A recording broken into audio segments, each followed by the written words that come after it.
A few years ago, I was tired, overwhelmed, and drained. I was working endlessly and living an aimless life. And that's when my coach had a very serious, life-changing conversation with me that led me to rediscovering myself through books, courses, podcasts, and a lot of inner work.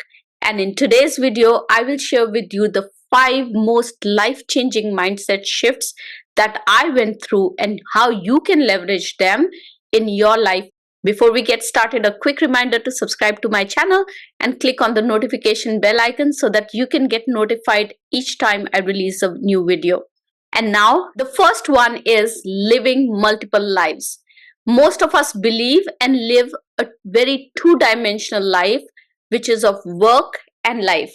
And there are 2 problems with it. The first one is that it puts work and life at an equal level, which is wrong because work is a part of life. The moment we put them at the same level, work gets the same level of attention or sometimes even more than life, leading to a feeling of days passing by with no joy. Second, it leaves no space whatsoever for anything else because we try to complete work so that we can focus on life. I was brought up in a culture where it was all about working hard so that you can enjoy life later. So truly living and enjoying life was always postponed because the reality is that the work never ends. Instead, what you can do is you can design your life to be multidimensional, where work, family, play, hobbies, and health are an integral part of your life. Once I understood this concept and changed my mindset, I was able to create space for unfulfilled dreams that truly gave me joy. I was able to channel my love for creativity into writing, podcasting, and speaking.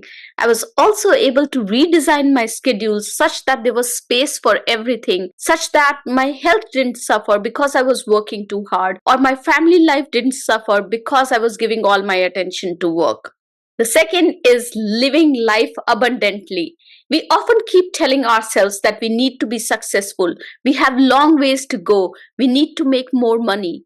We are always in this constant deprived state of not having enough. Instead, if we use an abundance mindset, we can use the law of attraction to live the best life. Abundance mindset is not about fake positivity or pretending to be rich and going out and spending all that you have to buy designer shoes or clothes and just assuming that somehow money or success or love will magically appear in our lives. It's about changing our focus to what we already have and a plan to get more of what we have less and desire more. The abundant mindset is about understanding that and giving law of attraction a chance to work. I don't know if you have heard about it or not, but there's a tech community app called Blind, and I'm part of that. And people who are on this application always talk about millions of dollars of worth that they have, net worth that they have, and still how unfulfilled their life is. You can be running after money, fame, success only to get there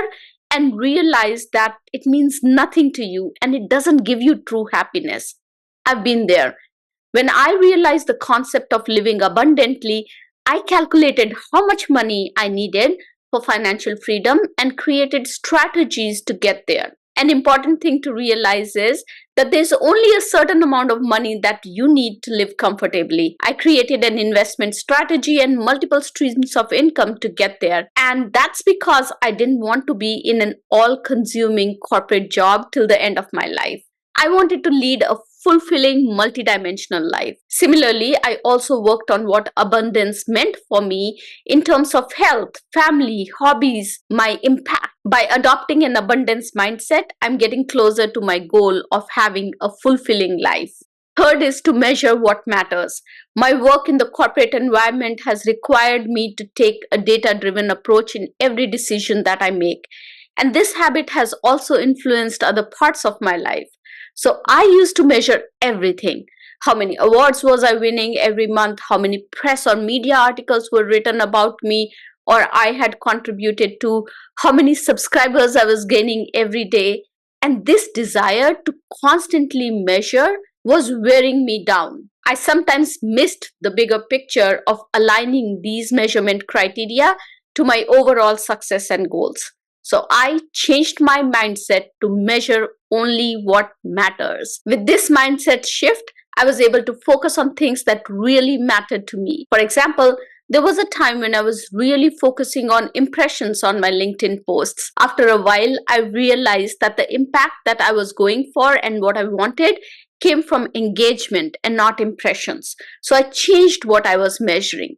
So next time when you're on a vacation or when you're with your friends, rather than thinking about how many selfies or pictures you take, you might want to measure how many memories you are building. And similarly, changing your data-driven approach to not measure everything, but measuring things that truly matter. The next is to keep it simple. You don't have to slog and work on every possible task or an idea to get to your desired state of abundance. In almost all aspects of our life, 20% of the tasks derive 80% of the results.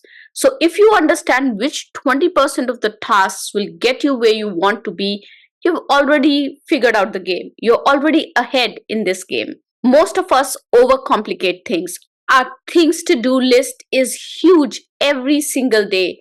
We want to finish everything on our task list to get that feeling of accomplishment.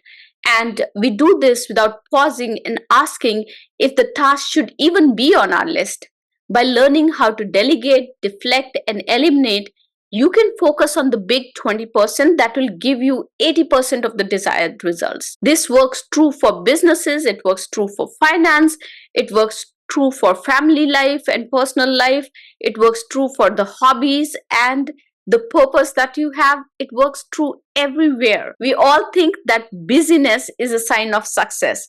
The reality is that the flexibility and the ability to use your time as you desire is a sign of success. And the fifth is you are your purpose. Let me ask you, who are you? How would you introduce yourself? I used to often introduce myself as a project manager at NIIT or a senior vice president at Skillsoft. Very soon, I realized that my identity was anchored and tied to temporary things that could be taken away from me. Titles, companies, award, fame, those created a fake sense of accomplishment, importance, and security for me. And this is what we need to let go of. Your identity should be yours, something that nobody can take away from you, something that matters to you, holds importance to you, so much so that you're willing to make it your identity. And that's why defining your purpose becomes the most important thing. When you tie your identity to your purpose, no one can take it away from you. It's yours forever to hold. My purpose in life is to empower leaders to discover, visualize, and actualize their success and help make this world an equitable world for all. Everything that I do is centered around this purpose. No one can take it away from me. This purpose guides me every single day and gives me the courage to walk away from the things that don't serve the purpose. So those are the mindset shifts that have helped me grow immensely in last couple of years. These are my lessons learned that have come through a lot of introspection, a lot of inner work. They've helped me find my purpose in life, and now I wake up excited.